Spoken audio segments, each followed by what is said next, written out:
주님께서 여러분과 함께 루카가 전한 거룩한 복음입니다. 그때 몇몇 사람이 성전을 두고 그것이 아름다운 돌과 자원 예물로 꾸며졌다고 이야기하자 예수님께서 이르셨다. 너희가 보고 있는 저것들이 돌 하나도 다른 돌 위에 남아있지 않고 다 허물어질 때가 올 것이다. 그들이 예수님께 물었다. 스승님, 그러면 그런 일이 언제 일어나겠습니까? 또 그 일이 벌어지려고 할 때 어떤 표징이 나타나겠습니까? 예수님께서 이르셨다. 너희는 속는 일이 없도록 조심하여라. 많은 사람이 내 이름으로 와서 내가 그리스도다, 또 때가 가까웠다 하고 말할 것이다. 그들 뒤를 따라가지 마라. 그리고 너희는 전쟁과 반란이 일어났다는 소문을 듣더라도 무서워하지 마라. 그러한 일이 반드시 먼저 벌어지겠지만 그것이 바로 끝은 아니다. 이어서 그들에게 말씀하셨다. 민족과 민족이 맞서 일어나고 나라와 나라가 맞서 일어나며 큰 지진이 발생하고 곳곳에 기근과 전염병이 생길 것이다. 그리고 하늘에서는 무서운 일들과 큰 표징들이 일어날 것이다. 그러나 이 모든 일에 앞서 사람들이 너희에게 손을 대어 박해할 것이다. 너희를 회당과 감옥에 넘기고 내 이름 때문에 너희를 임금들과 총독들 앞으로 끌고 갈 것이다. 이러한 일이 너희에게는 증언할 기회가 될 것이다. 그러나 너희는 명심하여 변론할 말을 미리부터 준비하지 마라.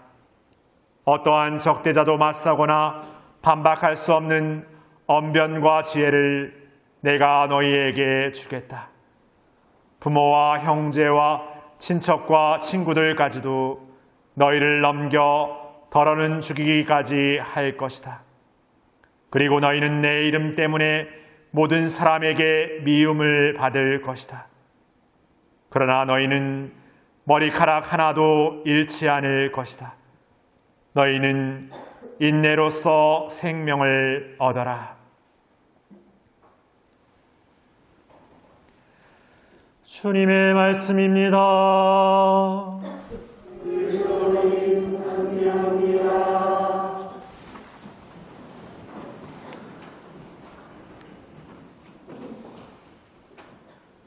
참 예수님, 한 주간 잘 보내셨습니까? 어제는 비가 와서 그런지 굉장히 습하고 오후에 미사하는데 이렇게 에어컨을 틀 만큼 이렇게 좀 더웠습니다. 근데 오늘은 이렇게 새벽에 또 비도 또 온 것 같고 바람도 막 불고 해서 날씨가 갑자기 또 기온이 뚝 이렇게 떨어진 날씨 같습니다. 목욕탕에 가보신 적 있으십니까? 요즘엔 목욕탕도 잘 안 가시죠. 뭐 코로나 때문에도 그렇지만 집에서 또 그냥 간단히 샤워하는 걸로 이렇게 하시는데, 목욕탕에 가면 냉탕과 이제 온탕이 있는데 가자마자 냉탕을 들어가시는 분도 있고 가자마자 온탕에 들어가시는 분도 있는데, 제가 볼 때는 보통은 제 습관이나 많은 그 보면 온탕에 먼저 들어가서 물을 이렇게 했다가 때를 밀고 다 씻고 나서 마지막 또 이렇게 확 시원하게 한다고 이렇게 냉탕에 딱 들어갑니다. 근데 어릴 적에는 이 온탕에 들어가는 게 싫어서 냉탕에서 막 놀다가 아버지나 누가 온탕에 들어오라고 이렇게 하면은 그 찬 냉탕에 이렇게 들어가 있다가 온탕에 딱 들어가려면 이게 더 뜨겁습니다. 그래서 발꿈치만 이렇게 살짝 담갔다가 이게 살짝 적응이 되면 조금 넣고 이렇게 해서 이렇게 들어갔던 기억이 있습니다. 왜 이런 얘기를 말씀드리냐면, 목욕탕 가시라고 말씀드리는 게 아니라 우리가 이렇게 어느 날은 너무나 좋았다가 어느 날은 너무나 이렇게 뭔가 힘든 일이 생길 때 그 냉탕과 온탕을 옮겨가는 것처럼 이렇게 딱 바뀔 때 우리 몸도 이렇게 좀 적응하거나 좀 이렇게 좀 약간은 기다려야 되는 시간이 좀 필요한 것 같습니다. 너무 서둘러 이렇게 뭔가 문제 해결만 하려고 그러고 너무 서둘러 이제 조급함에 뭔가를 하려면 이제 오히려 이렇게 그르치게 되는 일들도 있고 실패하게 되고 또 그러다 보면 그 그르침과 실패함이 어느 순간 우리에게 이렇게 약간 실패감, 좌절감으로 찾아오게 됩니다. 나 왜 이럴까? 사실 나에게 시간을 많이 주지 않은 나의 탓도 있는데 그런 건 다 생각하지 않고 나는 뭔가 이렇게 적응하지 못하고 뭔가 이렇게 하지 못한다고 이렇게 말해버리고 마는 것 같습니다. 그러다 보니까 뭔가 마음 안에 여유나 여지가 없기 때문에 또 누군가가 말하는 거나 누군가가 어떤 이야기하는 것을 이렇게 단박에 막 자르거나 그냥 무시해버리거나 그냥 듣는 둥 마는 둥 그렇게 돼버리는 우리가 되어버리는 것 같습니다. 내가 먼저 좀 넉넉함을 지닐 때 상대방도 좀 넉넉함으로 바라볼 수 있는 것 같고 상대방이 좀 조급하다 하더라도 그 넉넉함이 상대방에게 또 전해지면서 조금은 서로가 이렇게 기다려주는 마음을 좀 찾아가는 그런 시간을 주는 것 같습니다. 그러니까 내가 잘하면 나만 잘하는 게 아니라 내가 함께 머무는 이들에게 좋은 선물이 되는 거고 서로가 잘하면 서로에게 좋은 선물이 돼요. 그래서 공동체는 어떤 때는 너무 함께 모여있다는 자체가 아웅다웅 다툼이고 불편함이고 뭔가 어려움이 있지만 그런 일들을 지나면서 정말 우리 잘 살아내기 위해서 잘 어울리기 위해서 잘 함께하기 위해서 하는 것들을 잘 찾아간다면 오히려 공동체야말로 내가 세상에서 살아가는 가장 큰 힘을 주는 그래서 어떻게 보면 사람이 참 문제라고 말하지만 함께하는 사람이 있어서 내 그 문제라고 생각하는 그 어려움이라 생각하는 것도 이렇게 견디고 넘어가는 것 같습니다.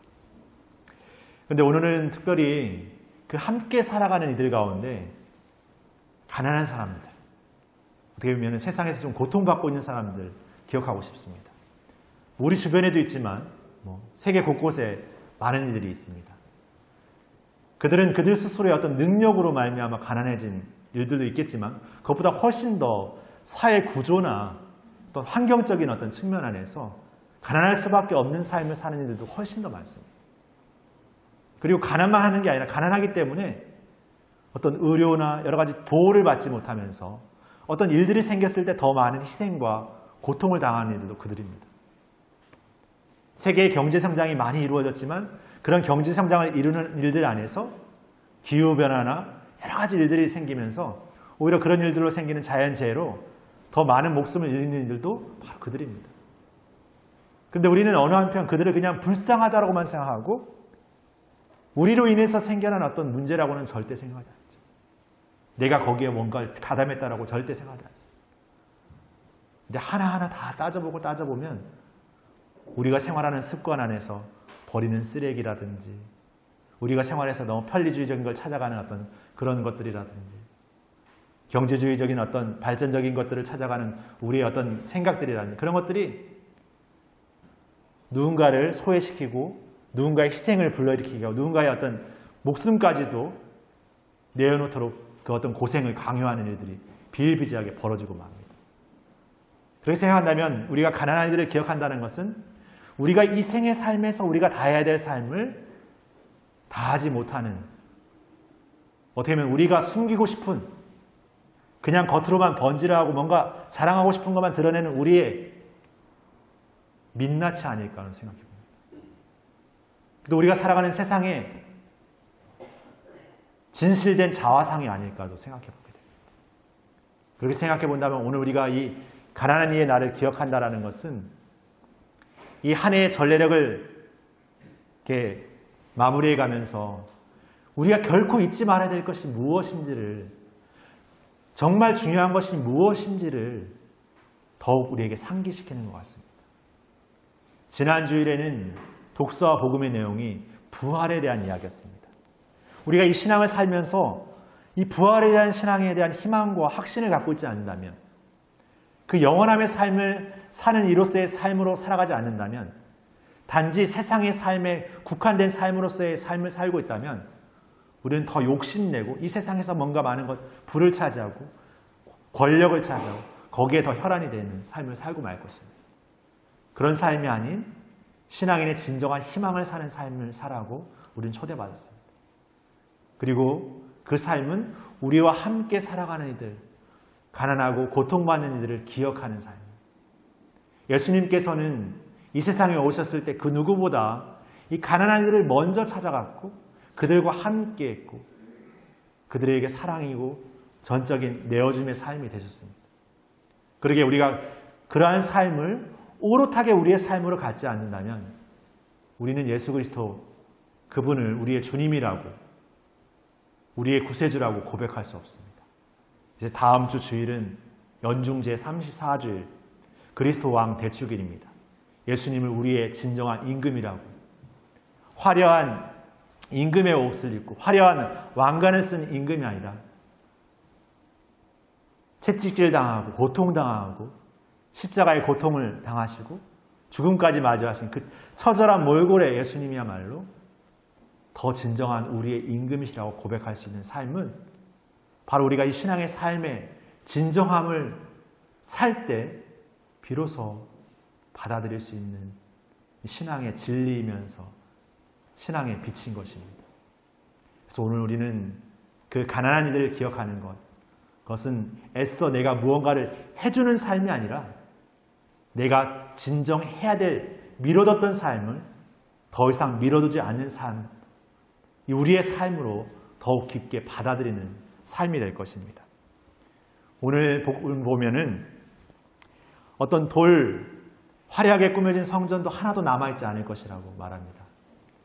유다인들에게, 예수님 시대의 유다인들에게 성전이라는 장소는 하느님의 권능, 권위를 드러내는 더 화려하고 웅장하게 뭔가 치장되어지는 그런 존재로, 그 상징적 존재로 여겨지는 그런 자리입니다. 그러나 그것이 하나도 남아있지 않을 것이라고 예수님 말씀하시는 데는 우리의 진정한 참된 아름다움, 하느님에 대한 어떤 그 마음의 어떤 것은 눈에 드러나는 성전에 있는 것이 아니라 진정한 그 성전의 삶을 사는 우리 마음에 있다는 걸 알려줘요. 진정한 아름다움은 보여지는 아름다움이 아니라 그 삶을 끝까지 분투하고 살아내는 삶의 아름다움이 있다는 거예요. 예수님처럼 우리의 삶을 끝까지 살아내는 삶. 그래서 오늘 예수님은 인내라는, 견뎌내는 삶이라는, 기다리는 삶을 우리에게 말해주고 있습니다.